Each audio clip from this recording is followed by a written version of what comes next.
ایک خوبصورت جوان خاتون اپنے بیٹے کو پاس کے اسکول میں اردو سیکھنے کے لیے بھرتی کروا آئی۔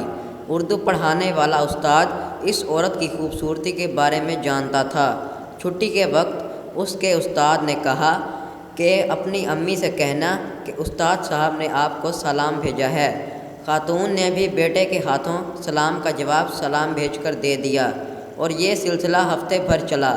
خاتون نے اپنے شوہر سے مشورہ کیا اور اگلے دن بیٹے سے استاد کو کہلوایا کہ امی نے شام کو گھر پر بلایا ہے۔ استاد خوش ہو گیا۔ 3 دن سے نہایا نہیں تھا، اس لیے نہا لیا، باسی شیروانی کو استری کروایا، خوشبو مارا اور پہنچ گیا اس عورت کے گھر۔ خاتون نے پہلے آؤ بھگت کی، چائے ناشتہ کروایا، پھر بیٹے کی تعلیم کے بارے میں معلومات لیں۔ استاد رسمی باتیں کرنے کے بعد اپنی اصلیت پہ آ گیا اور اس نے خاتون کو کہا کہ ماشاءاللہ آپ کو خدا نے بڑی فرصت میں تراشا ہے لیڈی۔ وہ ٹھیک ہے، شکریہ استاد، مجھے آپ سے عشق ہو گیا ہے۔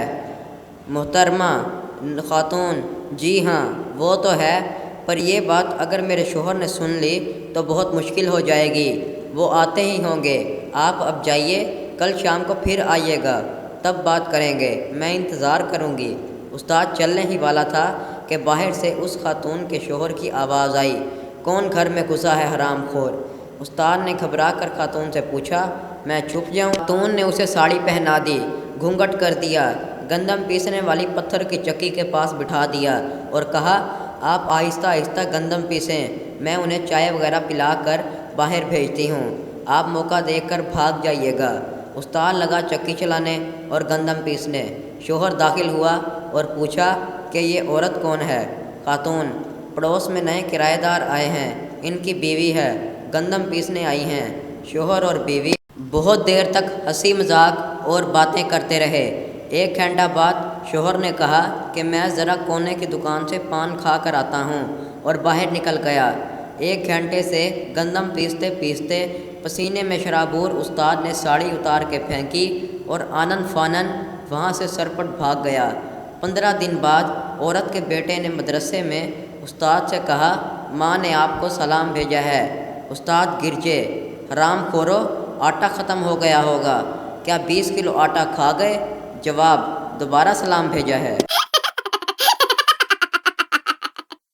ایک مشاعرے میں محفل میں ایک شاعر اپنا کلام سنا رہا تھا۔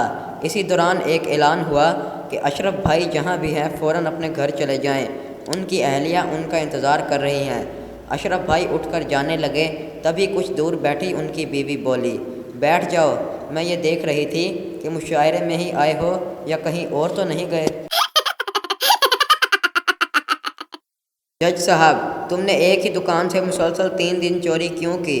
چور: میں نے صرف 1 دن بیوی کے لیے سوٹ چوری کیا تھا، باقی 2 دن تو کلر تبدیل کرنے گیا تھا۔ ایک دوست نے پوچھا: نادرہ میں کوئی جاننے والا ہے؟ پوچھا: کیا کام بتاؤ؟ کہنے لگے کہ آپ کی بھابھی اپنا نام تبدیل کروانے کا کہہ رہی ہیں، 1 ہفتے سے ضد کر رہی ہیں کہ میں اپنا نام آسیہ رکھنا چاہتی ہوں۔ دوست سے کہا کہ تم اپنا رویہ تبدیل کرو، انسان بنو اور تمیز کے ساتھ رہنا سیکھو۔ بھابھی نام نہیں تبدیل کروانا چاہ رہی، تمہیں اشارے کنائے میں فرعون کہہ رہی ہیں۔ 2 میراثیوں کو پھانسی ہوئی، دونوں سے ان کی آخری خواہش پوچھی گئی تو پہلے میراثی نے سرنگی سیکھنے کی خواہش ظاہر کی۔ میراثی سے پوچھا گیا کہ کتنا وقت درکار ہوگا؟ میراثی بولا: اگر کسی تجربہ کار استاد سے سیکھیں تو 20 سے 25 سال لگتے ہیں۔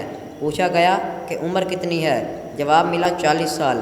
اچھا، تو 65 سال کی عمر میں پھانسی چڑھو گے؟ میراثی نے ہاتھ جوڑ کر کہا: جو رب کو منظور۔ اب دوسرے میراثی کی باری آئی تو کہا گیا: ظاہر ہے تم نے بھی سارنگی سیکھنی ہوگی پھانسی ٹالنے کے لیے۔ دوسرے میراثی نے کہا: ہاں سرکار، لیکن... اور پھر پہلے میراثی کی طرف دیکھ کر بات جاری رکھتے ہوئے بولا: میں نے اس سے سیکھنی ہے۔ ایک جاپانی، ایک ہندوستانی اور ایک پاکستانی میں تلوار بازی کا مقابلہ ہو رہا تھا۔ ہندوستانی نے اچانک بجلی کی تیزی سے تلوار ہوا میں لہرائی اور ہوا میں اڑتا پتنگ کٹ کر اس کے قدموں میں آ گرا۔ اس کے بعد جاپانی کی باری آئی۔ اس نے جو تلوار لہرائی تو ہوا میں اڑتی مکھی کے 2 ٹکڑے کر دیے۔ اس کے بعد پاکستانی کی باری تھی۔ اس نے پھرتی سے تلوار چلائی مگر کچھ بھی نہ ہوا۔ جاپانی اور ہندوستانی بولے کہ یہ کیا ہوا؟ پاکستانی بولا وہ دیکھو سامنے جو مچھر اڑ رہا ہے اسے تو کچھ بھی نہیں ہوا۔ دونوں بیک وقت چلائے۔ پاکستانی کہکہا لگا کر بولا بے شک تمہاری نظر میں وہ اڑ رہا ہے مگر اب وہ زندگی میں کبھی باپ نہیں بن سکے گا۔ حوالدار نے تھانے دار کو فون کیا، جناب عالی ہماری حدود میں قتل کا جرم ہوا ہے۔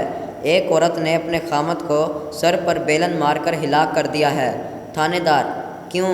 کیا وجہ تھی؟ حوالدار جناب عالی ملزم نے فرش کو تازہ تازہ پوچھا لگایا تھا اور فرش ابھی گیلا تھا کہ خامد جوتوں سمیت اندر چلا گیا۔ تھانے دار ملزم کو گرفتار کر لیا ہے؟ حوالدار نہیں جناب وہ بھی کچن میں ہے اور گرفتار نہیں کیا۔ تھانے دار وہ کیوں؟ حوالدار ہم انتظار کر رہے ہیں پہلے کچن کا فرش خشک ہو جائے۔ بیوی میں ڈرائیور کو نوکری سے نکال رہی ہوں، آج میں دوسری بار مرتے مرتے بچی ہوں۔ شوہر بیگم سے پلیز اسے ایک اور موقع دو۔